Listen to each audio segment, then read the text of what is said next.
ये देखो आप ये पूरा का पूरा नक्शा देख रहे हैं अपन भारत का। ये पूरा का पूरा भारत है। लेकिन 1947 से पहले ये वाला जो आपको हरा दिखाई दे रहा है ये भारत का ही हिस्सा हुआ करता था। एक थोड़ा सा आपको ये हिस्सा दिखाई दे रहा है, ये भी पहले उस टाइम में भारत का हिस्सा हुआ करता था। तो ये जो भारत का पूरा हिस्सा है, तो जब माउंटबेटन भारत का विभाजन करने के लिए आया था, तो उसने कहा था कि भाई भारत के दो टुकड़े करने पड़ेंगे, और दो टुकड़े होंगे धर्म के आधार पे। एक मुस्लिम राष्ट्र पाकिस्तान बनेगा, दूसरा हिंदू राष्ट्र भारत बनेगा। तो अब भारत में पर्टिकुलर कोई ऐसा स्थान नहीं था जहाँ पे केवल और केवल मुसलमानों की संख्या पाई जाए या फिर केवल और केवल हिंदुओं की संख्या पाई जाए, क्योंकि हिंदुओं में कुछ मुस्लिम थे और मुस्लिमों में कुछ हिंदू थे, यानी सारे के सारे लोग मिक्स में थे।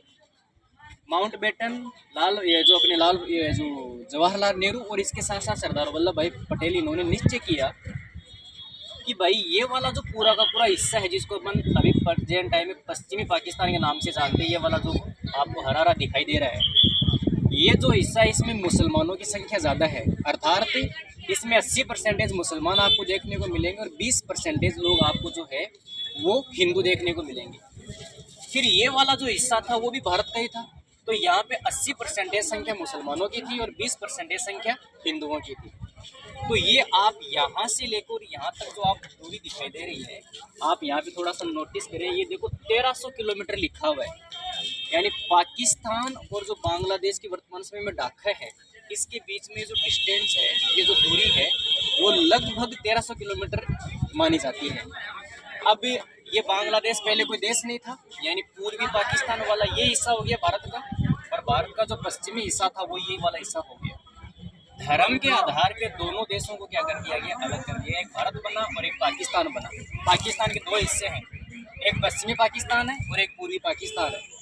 अब ये जो यहाँ पे म्यूजियम बनाया गया है, ये पूरा का पूरा म्यूजियम इस संदर्भ को लेके बनाया गया है। यहाँ वाला जो इलाका है इसको अलग करने के लिए, क्योंकि पश्चिमी पाकिस्तान की जो सरकार थी वो यहाँ पे क्या नहीं दे रही थी, पैसा नहीं भेज रही थी।